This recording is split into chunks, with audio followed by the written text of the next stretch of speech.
গ্রহণের পরে কিছু নিয়ম পালন করে বাচ্চাদের জন্য দারুণ একটি রেসিপি বানালাম। এই তো সকালে ঘুম থেকে উঠেই কিন্তু এই যে স্নান করে এসে একটা কাঁচের গ্লাসে জলের মধ্যে তুলসী পাতা নিয়ে তারপরে কিন্তু সব ঘরে ছিটিয়ে দেব, কারণ রাত্রে গ্রহণ গেছে, সেই জন্য কিন্তু একদম ভোরে স্নান করে আসলাম।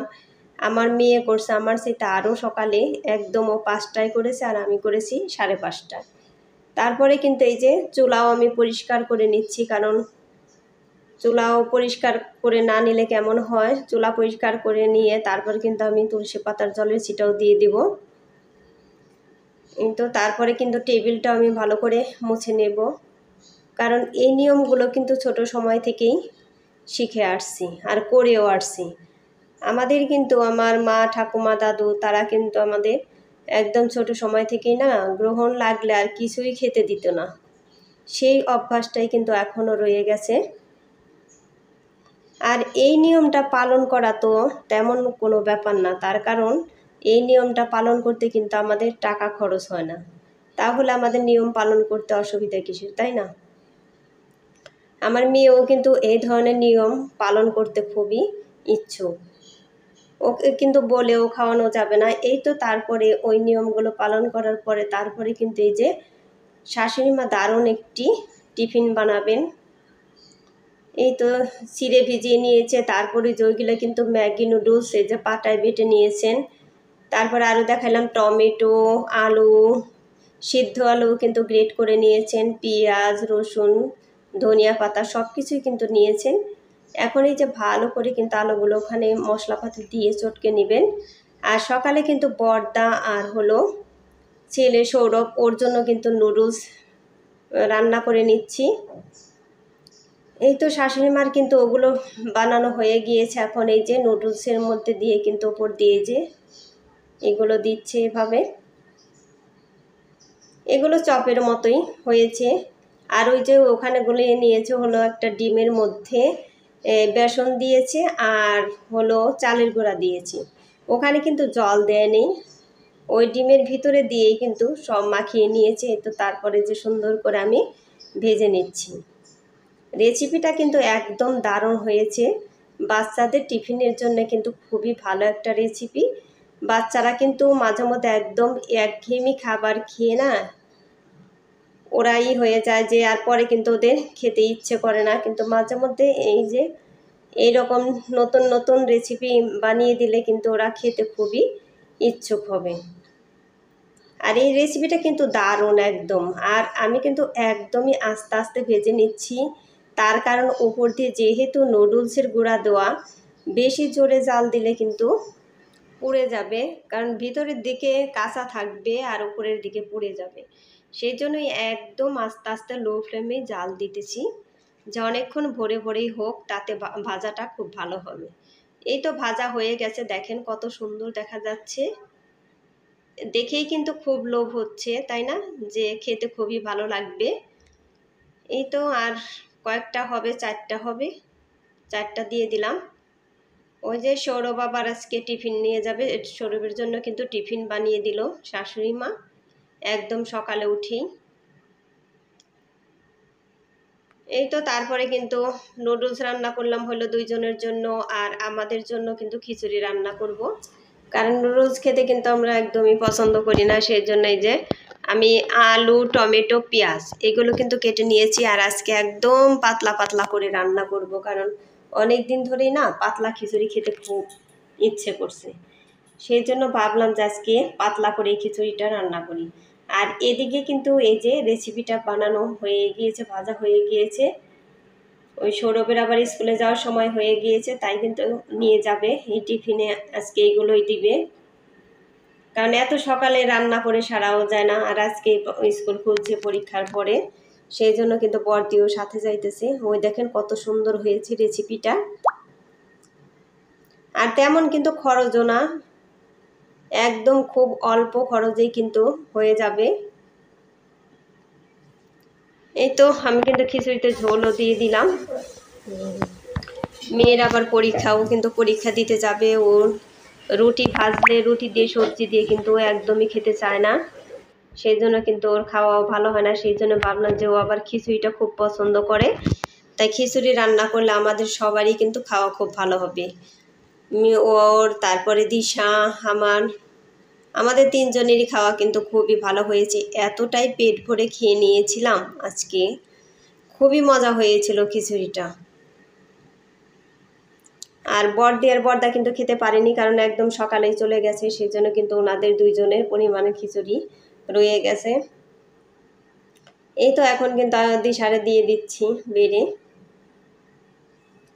তারপরে কিন্তু আমাদের জন্য বেড়ে দিব, কারণ এত গরমটা তো সাথে সাথেই খাওয়া যাবে না। আর খিচুড়ি কিন্তু একটু গরম গরম না হলে খেতে ভালোও লাগে না। এই তো তারপর আমি কিন্তু আবার খিচুড়ি বসিয়ে ডিমও ধুয়ে নিয়েছি। এখন এই যে ডিমগুলো ফ্রিজে রেখে দিচ্ছি। আর এতগুলা ডিম কিন্তু রয়ে গেছে আমার 8টা এই ফ্রিজে। এতগুলা ডিম আনলে কিন্তু ফ্রিজে আটানো খুবই কষ্ট হয়ে যায়। ওই যে দেখেন, ওইভাবে কিন্তু রেখে দিই, তা না হলে আর কি করব। অনেকগুলা করে ডিম নিয়ে আসেন বড়দা।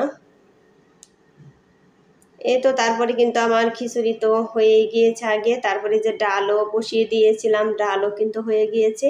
এখন ডালে যে সোমবার দিয়ে নিলাম। এরপরে কিন্তু মাছ রান্না করব, কারণ এর মধ্যে আবার কিন্তু খিচুড়িও খেয়ে নিয়েছি। মাছ রান্না করব, তারপরে মাছের মাথা দিয়ে ঘন্টও হবে। আর আজকে স্নান করে আসার জন্য এতটাই আরো গরম লাগতেছে, একদমই গরম লাগতেছে। আজকে যে পাবদা মাছ রান্না করবো, এই যে পাবদা মাছ তো দেওয়ার সাথে সাথে এতটাই তেল ছিটে আসছে। আমি কিন্তু এখন চুলাটা জাল নিভিয়ে দিয়েছি, চুলার জালটা, তা না হলে আমার শোলে চোখে মুখে কিন্তু ছিটে আসছিল প্রথম দেওয়ার সাথে সাথেই। আর আজকে কিন্তু কড়াইতে তেল আমার একটু বেশি হয়ে গিয়েছে দেওয়া। পাবদা মাছ তো এমনিতেই ফোটে, চুষা ছাড়া মাছ এগুলো তো এমনিতেই ফোটে। এই তো এখন কিন্তু এক উল্টান দিয়ে দিলাম। আর জালটা তো একদমই লো ফ্লেমে রেখে দিয়েছি, তা না হলে কিন্তু আর উপায় নেই। চোখ মুখ কানা হওয়ার দশায় যেভাবে তেল ছিটে। এই তো মাছগুলো কিন্তু ভাজা হয়ে গিয়েছে। আর বন্ধুরা, আমি কিন্তু প্রতিদিন এইভাবে মোটামুটি কাজ করি। রান্না বান্না আগেই আমি করে নেওয়ার চেষ্টা করি, পরে করতে কিন্তু আমার একদমই ভালো লাগে না, কারণ পরে করতে গেলে আমার একদমই শরীরে আলসি এসে যায়। সেই জন্য কিন্তু রান্না বান্না আমার সাথে সাথে করলেই কিন্তু অনেকটা ভালো লাগে। তারপরে ওই যে খালা তো আবার তাড়াতাড়ি এসে যায়, সেই জন্য রান্না বান্না যদি বাকি থাকে তাহলে কিন্তু একদম নোংরা হয়ে যায়, ওগুলো আবার নিজেদেরই পরিষ্কার করতে হবে। সেই জন্য আমি সবসময় চেষ্টা করি যে খালা আসার আগেই আমার রান্নাটা হয়ে যাক। এই তো রুই মাছের মাথাও কিন্তু আমি দিয়ে দিলাম, কারণ মাছের সাথে সাথে রুই মাছের মাথাগুলো আগে ভেজে নিচ্ছি।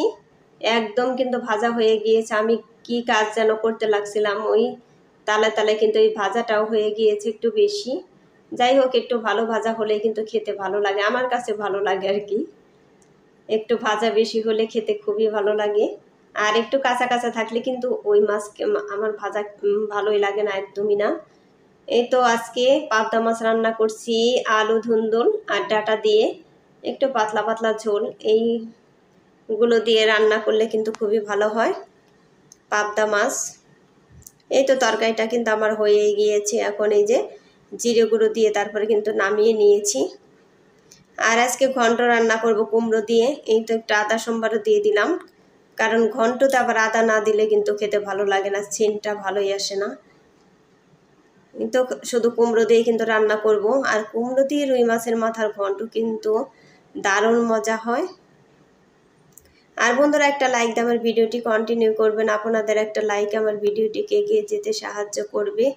আর ভিডিওটি স্কিপ না করে পুরোটাই দেখবেন, আশা করি ভগবানের কৃপায় অনেক ভালোই লাগবে। আর আমার চ্যানেলে নতুন হয়ে থাকলে একটা সাবস্ক্রাইব করে পাশে থাকা বেল আইকনে ক্লিক করে দেবেন, তাই নোটিফিকেশন চলে যাবে সবার আগে আপনার কাছে। এই তো রান্না করতে করতে এতটাই গরম লেগে গেছে, গলা কিন্তু একদমই শুকিয়ে গিয়েছে। এখন বসে কিন্তু আমি এক গ্লাস জলও খেয়ে নিচ্ছি। আমি কিন্তু মাঝে মধ্যে এখানকার ফ্যানটা চালিয়ে রাখি, এখানে এসে বসি, তাতে কিন্তু ভালোই লাগে। আর দেখবেন যে গরমে থেকে ফ্যানের নিচে এসে বসলে এতটাই আরাম লাগে, কারণ ঘেমে এসে যদি বসা হয় না, তখন কিন্তু খুবই আরাম লাগে, একদম ঠান্ডা ঠান্ডা লাগে, তাই না? এই তো তারপরে কিন্তু রান্না বান্না তো হয়ে গেল, ভাত রান্না বাকি আছে।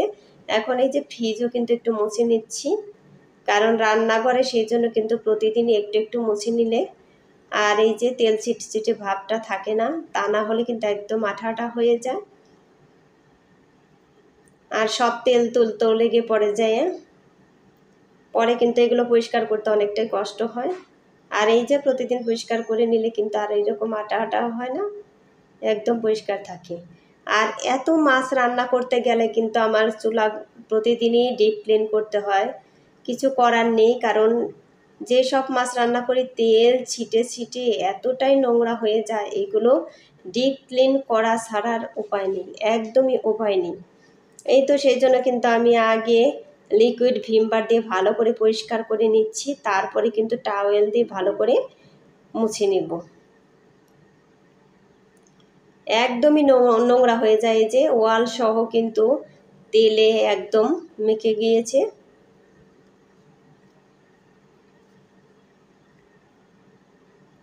এই তো ভিম বার দিয়ে পরিষ্কার করা হয়ে গিয়েছে, এখন এই যে টাওয়েল দিয়ে কিন্তু আমি মুছে নিচ্ছি। ওদিকে তো ভাতও রান্না হচ্ছে, ভাত হতে হতেই কিন্তু মুছে নিচ্ছি, কারণ এখানে আর আমি কতক্ষণ থাকবো, তাই না? যাই হোক বন্ধুরা, সবাই ভালো থাকবেন, সুস্থ থাকবেন এই কামনা করে ভিডিওটি শেষ করছি। Tata, bye bye.